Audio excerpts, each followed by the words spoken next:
Hi everyone. First and foremost, I want to thank Emily Trapp for hosting this event. I'm really excited to be a part of the Gold Award process, and I'm really excited about discussing women's health today. My name is Arikia Bingle. I'm a registered dietitian. I'm currently working at Passivant Retirement Community.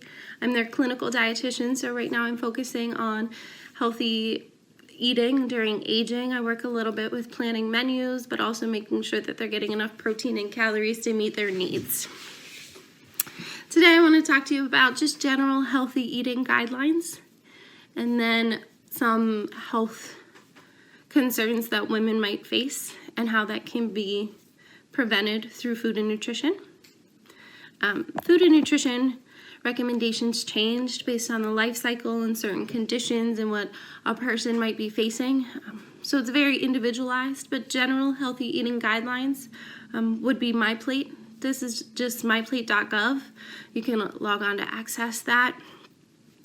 Generally, it just means that keeping half of your plate fruits and vegetables and the other half a protein and a carbohydrate source. A brief overview, if you're not familiar, of just the different food groups and the different components of MyPlate.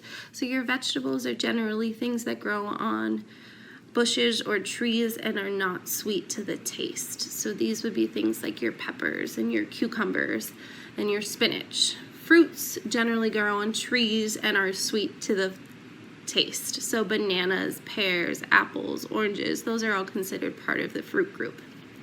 Your protein group, it can have plant sources and animal sources. So your animals are your red meats, your fish, and your chicken or turkey. Your plant proteins include beans, seeds, and nuts. Also, eggs fall into this group as well. And then your grains are things like rice and cereals and breads, things that are generally made of flour or wheat, or rice. So those are generally your grains. The grains are primarily the carbohydrate options. And the last food group on my plate is the dairy group. So this is kind of separately to have an additional source of dairy while you're eating. So this is the yogurts and the cheeses, the milks, but also your milk equivalents. So if you're a vegan, maybe some almond, rice, or soy milk would fit into this group as well. Some of the health concerns that women might face are anemia and osteoporosis. Anemia generally affects women of the childbearing age.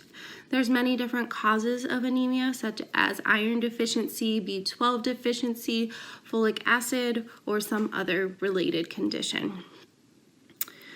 So some ways to prevent this are making sure you're getting enough of these vitamins and minerals in your diet. Things that are high in iron are dark leafy greens, red meat, liver, seeds, peas, and legumes, and nuts. Some ways to incorporate these, or things that you might already be doing, would be to adding spinach to your smoothies or swapping out the lettuce on a sandwich for spinach or kale, maybe adding spinach to your omelet in the morning, just keeping nuts to snack on during the day. Those are great ways to get a little extra iron into your diet. Another health concern that affects women more so than it affects men and at a younger age is osteoporosis. This is actually when you start to lose that bone density and the bones become thinner, which means you're more at a risk to fracture your bones. The most important things is to prevent osteoporosis, and this starts at a younger age. Making sure you're getting enough calcium is very important. Calcium can be found in your dairy products. So your yogurts and your milks and your cheeses would be good sources of calcium. Another thing is your vitamin D.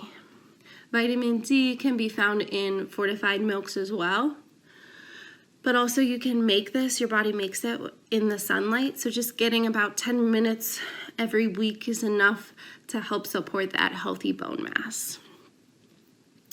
Unfortunately, our bones stop absorbing calcium once we hit a certain age, but there's other ways that we can help keep our bones strong. This is weight-bearing exercises, so lifting weights or just bearing weight on your bones, like walking, would be a good help to keeping those bones strong, along with getting that calcium and vitamin D in your diet. Protein also helps strengthen your bones.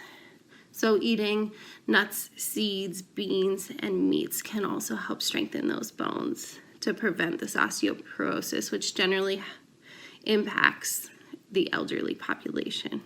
So just to kind of review, today we talked about general healthy eating guidelines, the different food groups, and 2 conditions that affect females more so than they do males. Eating healthy is important to kind of prevent some of these conditions, especially things like cardiovascular disease, hypertension, type 2 diabetes, and obesity. Healthy eating is also important to maintain a good mood and help your body function, providing those elements that it needs on a daily basis. If you have any questions or concerns, feel free to leave them on this video or reach out to me. I just want to thank you again for participating in this health fair today. It's really been a pleasure.